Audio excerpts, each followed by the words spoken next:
شدید بارش کے سبب ٹیکسی لینا ہی بہتر تھا، چنانچہ میں نے ایک ٹیکسی کو اشارہ کیا، ماڈل کالونی چلو گے؟ ٹیکسی والا جی بالکل حضور چلوں گا۔ کتنے پیسے لوگے؟ میں نے اس سے سوال کیا۔ ٹیکسی والا جو دل کرے دے دینا سر جی۔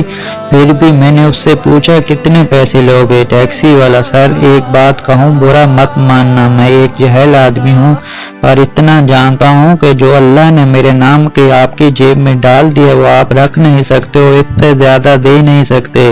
توکل اسی کا نام ہے۔ اس ٹیکسی والے کی بات میں وہ ایمان تھا جس سے ہم اکثر محروم رہتے ہیں۔ خیر میں ٹیکسی میں بیٹھ گیا اور ابھی ہم تھوڑی آگے بڑھے تھے کہ مسجد دکھائی دی۔ ٹیکسی والا بولا سر جی نماز پڑھ لیں پھر آگے چلتے ہیں، کیا خیال ہے؟ اس نے ٹیکسی مسجد کی طرف موڑ لی۔ ٹیکسی والا آپ نماز ادا کریں گے؟ کس مسلک کی مسجد ہے یہ؟ میں نے سوال اس سے کر دیا۔ میرا سوال سن کر اس نے میری طرف غور سے دیکھا۔ باؤ جی مسلک سے کیا لینا دینا، اصل بات سجدے کی ہے، اللہ کے سامنے جھکنے کی ہے، یہ اللہ کا گھر ہے، سب کا ہے۔ میرے پاس کوئی عذر باقی نہیں تھا، نماز سے فارغ ہوئے اور اپنی منزل کی طرف بڑھنے لگے۔ ٹیکسی میں بیٹھ کر ہم تھوڑا آگے بڑھے تو ٹیکسی والے نے دوبارہ مجھ سے سوال کیا، سر جی کیا آپ نماز باقاعدگی سے ادا کرتے ہیں؟ میں نے جواب دیا، کبھی پڑھ لیتا ہوں، کبھی غفلت ہو جاتی ہے، یہی سچ تھا۔ ٹیکسی والا، سر جی جب غفلت ہوتی تو یا یہ احساس ہوتا ہے کہ غفلت ہو گئی ہے اور نہیں ہونی چاہیے تھی؟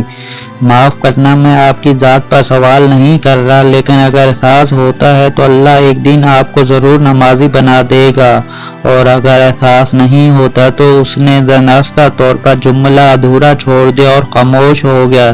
اسی کی خاموشی مجھے کاٹنے لگی۔ تو کیا یہ میرا لہجہ بدل گیا؟ ٹیکسی والا، اگر آپ ناراض نہ ہوں تو ایک بات کہوں؟ میں نے کہا بولو۔ ٹیکسی والا، اگر غفلت کا احساس نہیں ہو رہا تو تب آپ اپنی آمدن کے وسائل پر غور کریں اور اپنے اللہ سے معافی مانگیں، کہیں نہ کہیں ضرور اللہ آپ سے ناراض ہے۔ ہم منزل پر آ چکے تھے۔ میں نے اس کے توکل کا امتحان لینے کے لیے جیب سے 50 کا نوٹ نکالا اور اس کے ہاتھ پر رکھ دیا۔ اس نے بسم اللہ کہا اور نوٹ جیب میں رکھ کر کار موڑنے لگا۔ میں نے آواز دی، وہ رک گیا۔ ٹیکسی والا، حکم سر جی، تو ان پیسوں میں خوش ہو؟ ٹیکسی والا، سر جی مشکل سے 20 روپے کا پٹرول جلا ہوگا، اللہ نے اس خراب موسم میں بھی میرے بچوں کی روٹی کا انتظام کر دیا۔ میرے رونگٹے کھڑے ہو گئے۔ میں نے جیب میں سے مزید 200 روپے نکالے، اس کو دینے کے لیے ہاتھ بڑھایا۔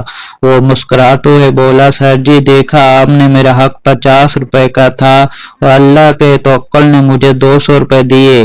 وہ ٹیکسی والا تو چلا گیا، لیکن جاتے جاتے اللہ پر میرا ایمان اور توکل کو جھنجھوڑ گیا۔